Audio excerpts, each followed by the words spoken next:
All right, y'all. Welcome back to the channel. This is your brother Assad. And finally, after a long hiatus, I have my wife Adrian with me. Hey. So this is going to be a really quick video. I know I've been promising that we're going to try to upload as much as possible. As I spoke about before, the algorithm puts you out there more the more you upload. And so we want to make sure that we keep giving you guys some content. I won't sit up here and say I'm giving you the greatest content. It's just me talking and now my wife and I. So this video will be pretty quick. We're going to talk about the 5 reasons why we are moving to South Africa. 5 reasons why. You know who used to do that? I know. Dr. Clark. Yes. 5 reasons why we don't miss Monday. So Dr. Clark is my mentor professor. He's a guy who made me want to get a PhD. So our 5 reasons. So what is reason numero uno? Cultural familiarity. Cultural familiarity. What do we mean by that? We mean that when we are in South Africa, we Mm, feel like we have a lot in common with South Africans. We feel like we have things that we share with them that when you're in other parts of Africa, it's not necessarily the case. that's true. Yeah. South Africans and Black Americans have a shared history in many ways with, hmm Jim Crow, apartheid, and stuff like that, as well as here's a story. Tell the story of Drake. Yeah. I was in Tanzania in 2009 and I met my good friend there. She's South African, but her mom's family was from Tanzania, so we happened to be there at the same time. That's how we met. But I was in her car. She was driving me around, and she's like, "Oh, this is Drake. Have you ever heard of him?" I was like, "I have no idea who you're talking about." That was my introduction to Drake. Right. But even in addition to that, there were things like TV shows we watched. We both watched when we were kids, like other sort of like American pop culture things that she knew that really surprised me. Right. When I speak with South Africans, it's like I can talk about the episode of the Cosby Show, and they remember it. Because they saw it, they watched it. So there's that cultural familiarity, and I think it's also that relationship to, again, we had Jim Crow, they had hmm apartheid, so there's this relationship to whiteness and this identity of blackness that Yeah. is unique both to South Africans and African Americans. And if you check out some of my other videos, our other videos, we did, some very unique cultural relationships between South Africa and African Americans, like stepping, Yeah. right? hmm Um, Jazz music, uh, the Zulu connection between New Orleans and South Africa, which is, that's might be a little controversial one, but most people who saw it didn't really take too Yeah. too too much offense to that one. But so yeah, so cultural familiarity, like going to South Africa, is like very familiar, and I mentioned that several times in some videos. It's very hmm familiar, and South Africans, as different culturally, there are many cultural differences, but then there's so much overlap and crossover with Black Americans. So number one Yeah. was cultural familiarity. Um, Number two is kind of closely related to that, and I would say I'll call it the infrastructure. Infrastructure. And I don't Yeah. mean the electrical grid. I mean like banking Amenities. and the amenities, hmm right? High speed internet, banking, all of the Western brands that you want to look for, like, McDonald's and KFC and all of that stuff. And there's variety too. Variety in the restaurants and the foods offered. Right, right. It's like diverse population, so you don't have to like give up, Indian food when you move there, or you No. can still have like world culture foods and things like that when you're in South Africa. And I'm sure all over the continent they have like great Indian food and stuff. So I'm not knocking it. I'm just saying when we go to Johannesburg in particular, because Johannesburg is a this melting pot of this metropolis of so many different people, even though it's majority Black African, you still, when you're in the mall at Rosebank or Melrose Arc, you see all kind of people walking around or whatever have you. So, so when I say infrastructure, I mean just all of the stuff that we as African Americans have grown used to in the United States. You can find all of that in South Africa. And here's another example of that. Purchasing a home. So we purchased a couple of flats in Paulshiff. What was the other place? I think both in Paulshiff, right? And then one in Malvern, Santa. Santon, right? That area. And then we have like a multi-unit in Malvern, right? Hmm. The purchasing process. We've purchased several homes in the United States, and I'm saying that like we didn't have them all at the same time. I mean, Yeah. we had A some lot of rental homes properties. sold, So, a lot yeah, another one. Rental property. Yeah. rental properties and stuff like that. But the process was almost identical. In fact, they had some of the same brands in terms of real estate brands Hmm. that we have in the United States. Like Remax Like or Remax, for I don't instance. know, Yeah. Keller. Keller. I don't know if Keller Williams was there, but Yeah, but definitely Remax, hmm right? So the process was pretty similar. Buying a home, I know that my friend from Nigeria was saying that in Nigeria you have to buy the home, you have to build the home as you pay for it. So you save up some money and you do a little piece. You save up some more, you do a little piece, or whatever have you. However, in South Africa, you can actually get a bond, or as we call it, a mortgage, hmm right? And pay for it over the next 20 years, or here in the United States, they let you pay for it almost up to 30 years, or whatever have you. Uh, so that type of infrastructure, that type of banking infrastructure, very familiar. So, hmm yeah. So that's number two. So number one, cultural familiarity. Two, infrastructure, if however you want to call it. Uh, Yeah, things are surprisingly easy. Like Surprising, we've yeah, easily rented a car. right. Um, The driving is different, but a little different, but yeah. yeah, it's just amazing. There's a real ease of transition there Hmm. because of those familiar Right. amenities. And I know a lot of South Africa. Again, I think it's just it's um a lot of South Africans that I have met, like they know our music, right? And unfortunately, we don't know their music. Like, but I've you know dipped into the hip hop scene a little bit with AKA and Nasty C and what's his name, Casper and A Reese and the other rappers, whatever have you.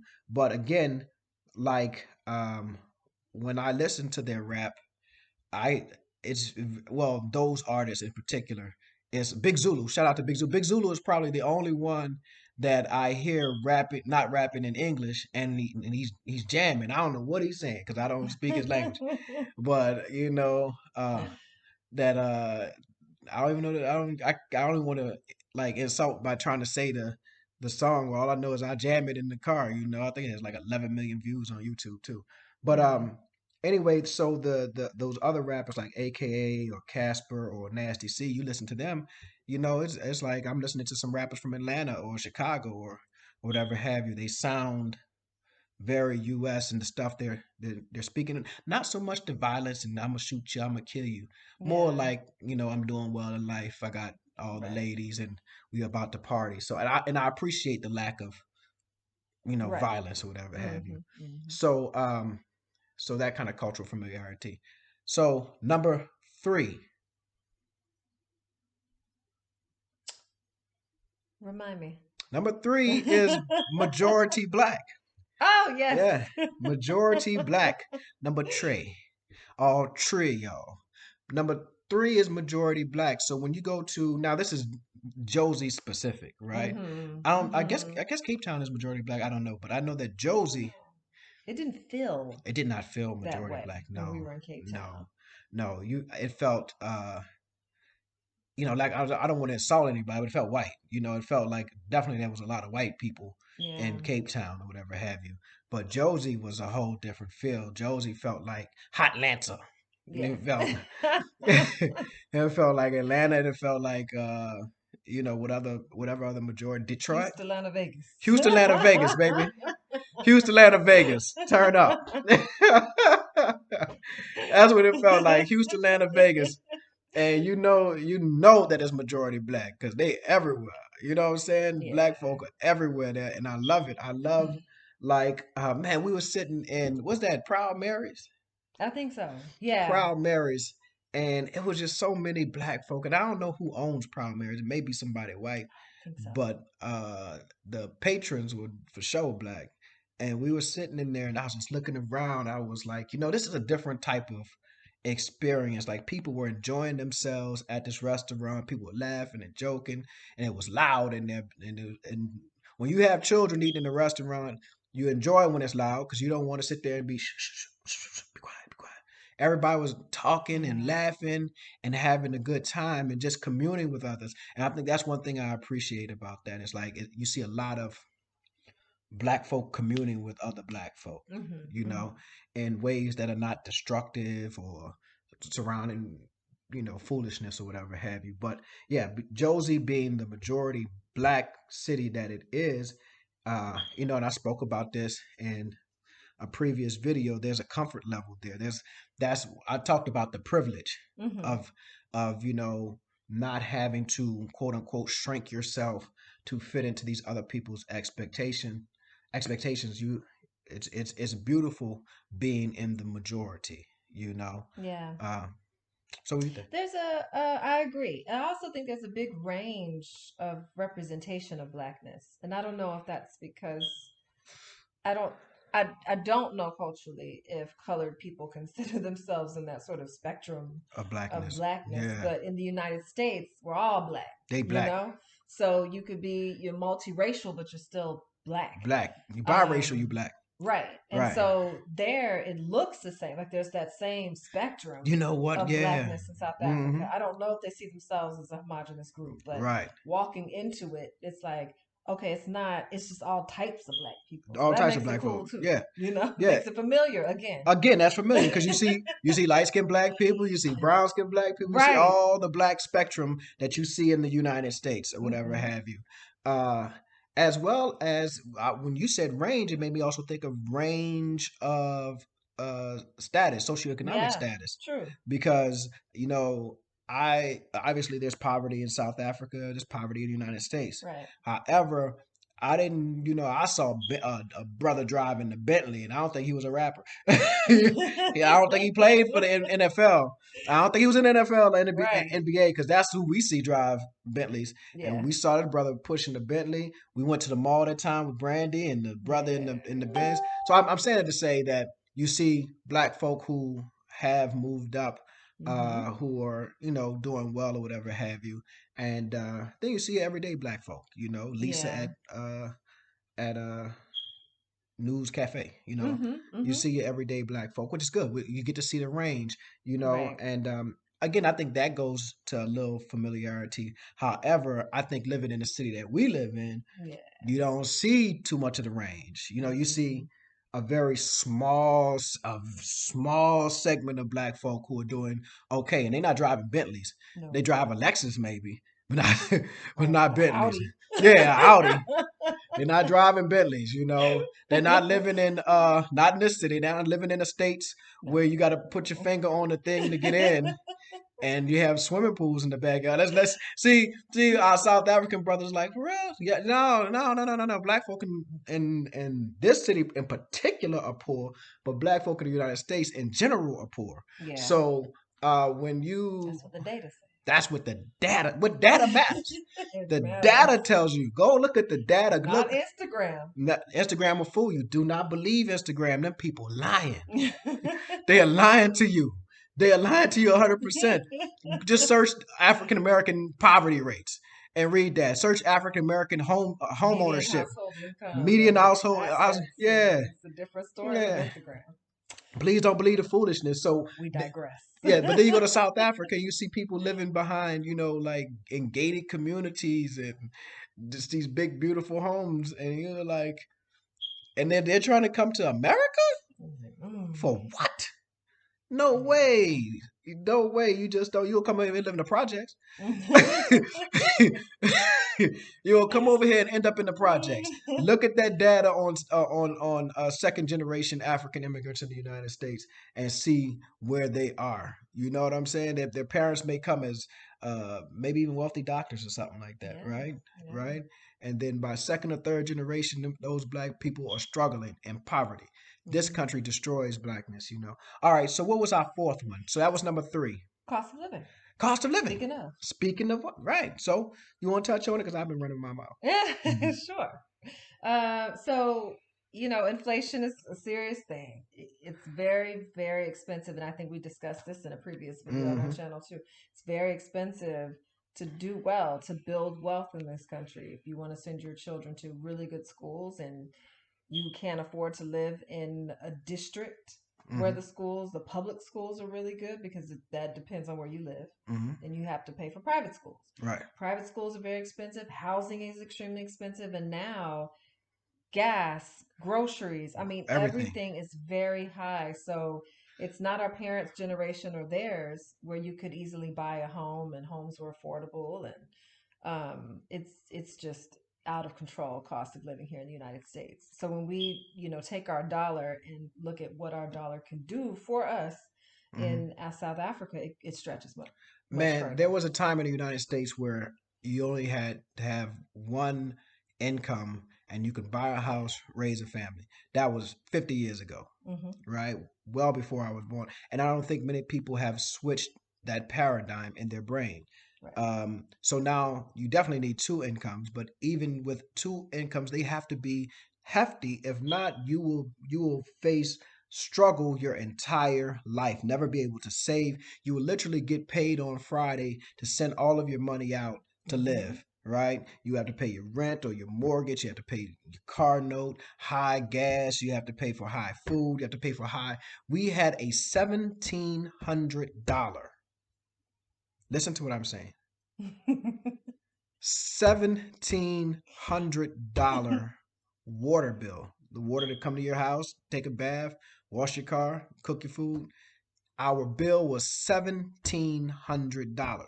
So I was outraged. I was upset. I was flabbergasted. I was angry. I was outdone. So I posted it on Facebook. And people on Facebook said my bill was $6,000. My bill was $5,000. They keep getting it wrong. Yeah. And I think And then they're that's expecting our electricity bills to be way higher for the coming winter months. so okay, so this is a kind of New Orleans specific thing with this water bill and these energy bills. So there's been a problem with the water bills for the last year, 2 years, where they have just been erroneously charging people, claiming that you have a water leak or whatever have you, Hmm. and people have to go and fight, and then the water gets cut off, and they don't have Yep. water, and then they have to go back and try to. So it's just a problem now with the energy bills. So. Uh, 2 months ago, a massive, fast moving, destructive hurricane hit our city. And it left the city without power for the better part of 2.5 weeks. Some people, um, a month and a half, they were without power in the surrounding areas. So we were without power for about 2 weeks, right? Because we were in Houston for a week and came back. And so, with that being said, somebody has to pay for all of the money that they spent to get the power back on, Hmm. to get the infrastructure, to get the power lines reconnected, and all of the numbers of people that they called from all Yeah. over the country to Guess who that somebody is? is us. So they're raising our energy rates. So now we have to pay. We have to pay for that. So now our energy bill is about to go up Hmm. because of a natural disaster, and the we still have power lines that are above ground, and many cities. They have buried the power lines, and there's an argument against burying the power lines because they say the earth may rot them faster or Hmm. damage them faster Hmm. and it's harder to get to or whatever have you. However, when you live in a place that has these type of massive rain events such as a hurricane that can massive rain and wind events that can destroy your infrastructure, it would probably be best to bury them uh, but they don't. So we I have to think pay for it. another thing that people outside of the US don't realize is how much we pay in healthcare. We have monthly dollars that we put towards premiums. That's premiums. But when you need to go to the doctor, It's a wrap. there's a huge cost share there too. So Right. if you have the kind of, we used to have the insurance where you had your little $25, Copay. Right. $30 copay. Now a lot of these insurance, it's like co-insurance. So I pay a percentage of what that visit is going to cost me. Right. They tell you what they estimate it to be, but you never quite know until you get to the doctor's office and they could say, well, Right. based on the services that you're going to get, we need you to pay about $200 Right. for this service. Right. So, and that's just regular old Checkups. care. We're Yeah. not Checkup. talking about if you have an emergency, if you got to have a baby, if you need to have a surgery for any reason. So the older you get, the more you have to utilize the healthcare system, that it's just not sustainable. You I, cannot afford it. I don't know if you can see my It's finger. breaking people. If you can see the difference between this finger and this one. But I want to tell you a story about this finger. Real quick. Real Real quick, because we want to get off here. We got to get to number four, five. 5. I don't know what number we're on. But I was lifting weights. I like to work out. I want to be big and strong. And I dropped a 45-pound weight. I don't know what that is in kilos, but it's the big weight. I dropped a big weight on this finger. It exploded like a grape. Water, blood was everywhere. I'm screaming and crying like a girl. Ah! Ah! And Adrian wasn't home. My children were here, so I'm holding my finger like this. Anyway, she comes and takes me to the hospital. Right? We're supposed to have insurance. I show them my insurance card. I think that time I just had to pay $25. Right? So I had to get stitches or whatever have you. And a week later, we started getting bills. An $80 bill for this, $125 bill for this, Yep. $100 bill for this, for something that I thought I had insurance. I thought I had insurance for. This is what I have insurance for when I get injured, right?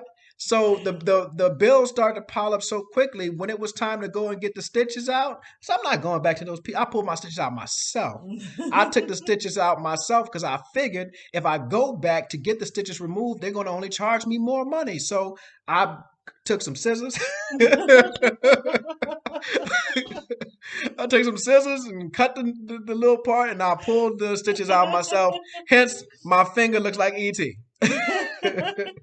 But I saved myself some money.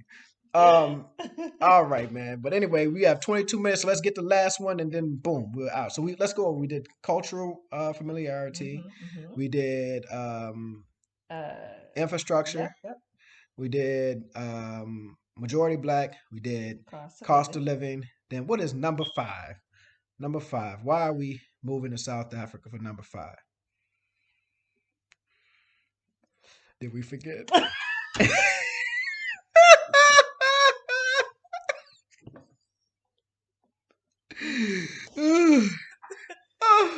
I think I I keep forgot waiting to. for it.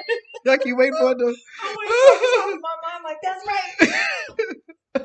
What man. was the fifth reason? What was the fifth Oh, reason we were moving to South Africa? Okay, let's go over them again. Cultural implications. I mean, cultural uh, familiarity, and then the amenities, entities. infrastructure. We talked about Um, cost. cost of living. I don't know. Maybe Doggone. I forgot number 5. You I guess know, we as soon should. as we ended, it's gonna come Right. through. I should have written these down. We We literally should. just sat down and said we're going to do 5 things. Oh, What?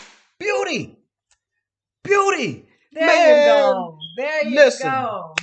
Cape Town. Even though we just talked about it feeling kind of white, I have never seen. You all right? Yeah, I'm fine. I'm dropped. Oh, I have never seen a more beautiful place, especially Table Mountain. I mean, I think I was up there, took a picture, and I posted it on Facebook. I said God was showing off when He made this Hmm. place. I mean, it's just absolutely beautiful. I Yeah. mean, um, and the access to like nature and stuff, like And the range of experiences, like outdoor experiences you outdoor can get in South experiences, right? Africa. I mean, I feel like you can get everything from desert to mountains to Mm, rivers to beaches to to everything, yeah. everything you want. And it's Natural within the parks, country. Kruger, It's a beautiful country. yeah. I've never met anyone that I've said, I want to move to South Africa, and they say, Oh, wow. It's like anyone who's been there, it's like, Like it's oh, I beautiful. love South Africa. When we They drove, love it. we went in 2019. We flew into Josie from Cape Town and rented a car, and we drove to Kruger, which Hmm. I guess like 5 hours or whatever have you. It had to be the most beautiful and scenic ride that I've ever, for there's a good stretch where it's just beautiful. I think you go into Yeah. nail spurts, or if I say it or whatever, Hmm. but it's just a beautiful stretch. It's like, wow, look at this, the farms and everything. It's just Yeah. beautiful. When we drive to Hardee's, I won't try to say the name. When we drive to Hardee's, there's like this stretch where it's just absolutely beautiful, and that's only an hour or so outside of Yeah. Josie. So that's, yeah. I mean, coming from like concrete jungle, I love my birth city, right? I am a New Orleanian, and I think that is like a cool thing. And if you know anything about New Orleans, it is a cool place, but it is not beautiful, right? No. It is not beautiful. The city is 300 years old, and we still have infrastructure that's 300 years old. We have houses that are, people come here and they say it's beautiful because it's this old. It looks like nothing you've ever seen, Yeah. A lot right? of relics from the A lot past. of relics from the past. Yeah. So it's like it has a Caribbean vibe to it. Anyway, I say all that to say that coming from New Orleans and going into like Josie, yeah, Josie is cool, but that's that's a concrete jungle. That's still city. We got those all over the U.S. But riding just 5 minute or an hour outside of Josie, and you get all of this beauty, all of this outside Hmm. stuff to do Hmm. and see, and then you can go on safari, right, Yeah. and see all of these, and that's no, that's dope. That's dope. I mean, I don't know how many South Africans actually go to like Kruger to take I feel advantage like of it. South Africans are outdoorsy people, though. Like they Yeah. do enjoy, at least the ones I've come across. I enjoy like hiking, biking. Hmm. I see Um, Sandilly on his bike all the time. yeah, Yeah. I think they really take advantage of the fact that they're in a beautiful Yeah. surroundings. Like they recognize it, Hmm. utilize it. So When Sandilly took us to Pretoria up that mountain yeah. area, and we were able to Hmm. kind of look over I was like, yo, this is dope. I'd be up here barbecuing. That's so black. Yeah. That's another thing. Black folk in the United States love to barbecue, and black folk in South Africa love to braai, Yes. right?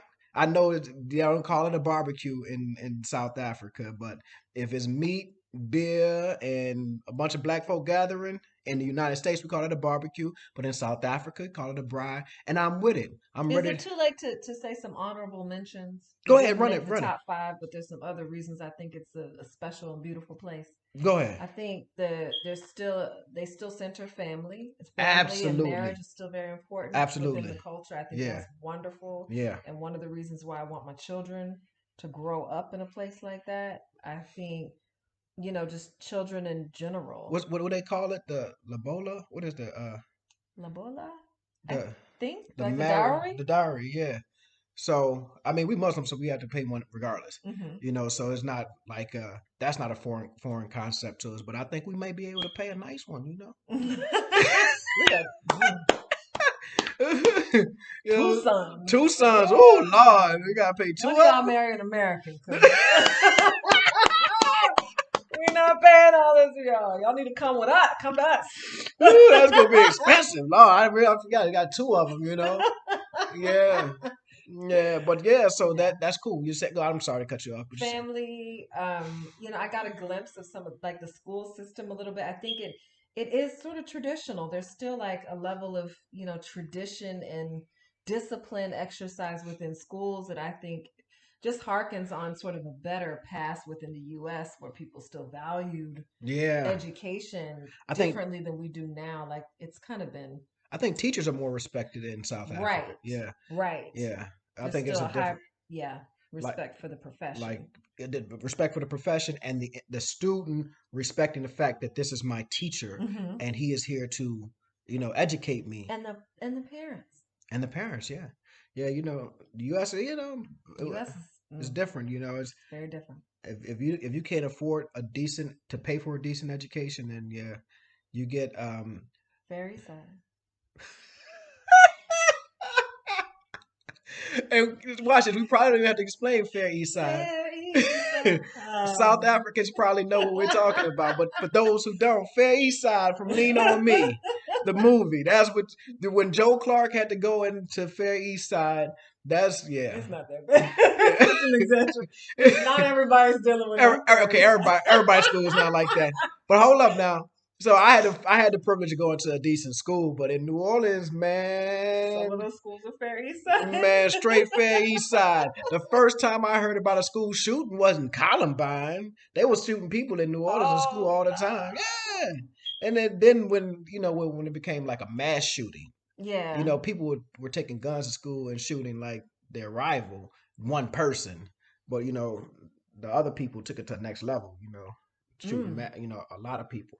But you know, schools without AC, that was normal. Schools without air conditioning.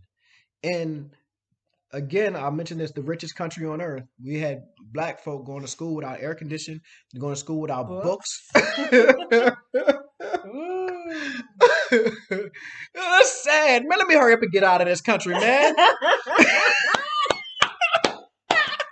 We coming tomorrow. God damn it. I am out of here. We had people going to school without books. Imagine Yeah. that. No I used books. I used to tutor in some of the schools. Man, Ooh. yeah, yeah. And what's sad is that I tutored high school seniors when I was in college at Booker T. Washington, and they were Put Booker T out they there were like oh, that. I'm sorry, Booker T. I'm sorry, Booker T. No, Washington. don't do it. So I won't say they were functional illiterates. That's not a reflection on the entire school. Okay. No, those are the people Just I the was. students that you were working with. Yeah, Okay. yeah, but I mean that is not a reflection on even the students. It's a reflection on a system that will allow individuals to make it to their senior year of high school and to not know how to properly read and comprehend what they have read. That Hmm. is not a Yeah. failure of the individual. That is a Yeah. systemic failure. And it's certainly not a reflection of Booker T. Washington, Oh, the shout out to great Booker T. they, Washington. but you know how they do. They put all the great black people's names on all the worst stuff. you you go on Martin Luther King Boulevard, you are in danger. It's right in the hood. People selling dope right on the MLK Oh sign, no. and that's different. Okay, because you go to South Africa, Mandela is everywhere. You see him all Yeah. on. You see him. What's that? I don't know. That's the. It's not Melrose. It is Santon City Mall, I believe. Santon Mall, I where think they had the so. big statue I think so. of Mandela, or yeah, I saw him painted on a building. He's Hmm. everywhere. They revere and honor this man, right? Dr. King is revered and honored by Black people, but we don't control where his likeness and where his images and his name will be placed. So when they started naming streets after Black Americans, like Dr. King, or even Malcolm X Boulevard in Harlem, is Malcolm X, you know, is in Yeah. Harlem, and it sounds great, but this neighborhood was treacherous, right? Well, it's getting better now. It's being gentrified, definitely, and It's gonna be beautiful now. it won't be named Malcolm X anymore. They're gonna name it something else. It'll be Malcolm in the Middle, or, you know, Malcolm Jenkins or somebody. It won't be Malcolm X Had a anymore. quick pal, they gonna change it. They do us dirty, but Yeah, yes, I need to read. he was such a controversial figure, you know, because we have. Oh man, this is great though. But we have all of this stuff about renaming stuff after Confederate, so from you know, named after Confederate soldiers or whatever. There's going to be a white woman in Harlem who's a gentrifier who is sipping her Starbucks latte and walking her poodle, who's going to look up and see Malcolm X's name on the street, and she's going to have a fit. She's going to say, "Oh my God, didn't he call white people devils? We need to take his name off of this street." But I said to say Martin Luther King Boulevard, and it's a running joke. I think Chris Rock said it. He's like, if you're on Martin Luther King Street, Boulevard, Road, Avenue, anywhere in the country, you are in danger. Is always in the worst community ever, Mm, mm, right? mm. Anyway, Any more man, runner-ups for um, you? let me think. Any more runner-ups? Um, uh, Food? off top. Very good. Okay, Very good no, food. this shouldn't even been a runner up. This should have been like 5.2 or number 3.5 or Yeah. something like Could that. have come up with a long list Longer before you put list. that Yeah. thinking We're going into 34 minutes. It's supposed to be a 10-minute video. in. We're going into 30 minutes. But um food. Okay, so I've mentioned in this video several times that I am from New Orleans, and they have a Louise and Ann restaurant like for Louisiana and Josie. We're gonna try it out when we're there in December. Mm. We're always funny about, you know, people Everyone's funny about their own food food. in Yeah, another place. like It's like it. Yeah, I don't know if you can really, because you might not have the ingredients to really do. it's not going to be the same. We know. But I just hope You it's know, not as a general rule, too far from the mark. I never eat New Orleans food outside of New Orleans. That's a Yeah. general rule because it's something about the hand being from New Orleans. The hand gotta the person who was cooking the food. Matter of fact, they mama gotta be from New Orleans for the food to taste right. I'm saying that to say New Orleans is known for having great food. It's a majority black city. Black folks know one thing: we know how to cook, and that's universal. Everywhere I've met black folk, no matter where they from, if you eat their food, it's good. Jamaican food is good. Haitian food is good. Nigerian food is good. Nayan Jollof and all that Zongo in Houston, all that stuff is good, right? But it's something special about New Orleans food. However, when you get to South Africa, you know, I know people said I can't leave New Orleans. What I'm gonna eat? You know, like because they can't eat anywhere else because the food is so good. But you get to South Africa, yeah, you got some options. You got a That's gang of good. options, good food. That we talked about the Mm-hmm. Bri. What was that restaurant that I like where they painted our face? Moyo. Mm-hmm. I don't even know if Moyo is still open. I don't know. And I Man, bet people in Jersey would be like, oh, yeah. yeah, but they ain't gotta like what I like. I ain't gotta like everything that they like. I can like what I like. What is this? You know? But yeah, Moyo was good. I mean some of the places, Tasha's, what other place we ate? I don't know. There's so many Yeah, restaurants that it's a we lot of. visited. We found some phenomenal Indian food. The first time I tried tandoori lamb chops was in South Africa, and they were Mm-hmm. delicious. So the food all over. Sandeli took us to a place in Pretoria, like outside of the mall. 'Cause I was like, I want to get something that everyday South Africans eat. I don't, I'm eating at all of these sit down restaurants. Take me to a place. So he took me to a place, and just the everyday food was off the chain. So yeah, Mm-hmm. great food, great food. So you definitely won't. What was that one? Brooklyn? Was it Brooklyn or something like that? Hmm? In Pretoria? The area? I think it was something like that. Brooklyn. I don't know. Something. Anyway, I don't know. I don't remember. But yeah, we're going on long. We yeah, 40 minutes of a 10-minute video on the 5 reasons why. we so if you notice, I get a different personality when I'm with my wife because I love my wife, and we always. When I'm sitting here doing the videos by myself, I'm probably a little more serious. I'm a little more doctor aside and less aside. But when I'm with my wife, we relax a little more, and we always end up clowning. So we clown for 38 minutes. But anyway, let's say this: like, subscribe, comment. Secondly, we will be in Johannesburg in December.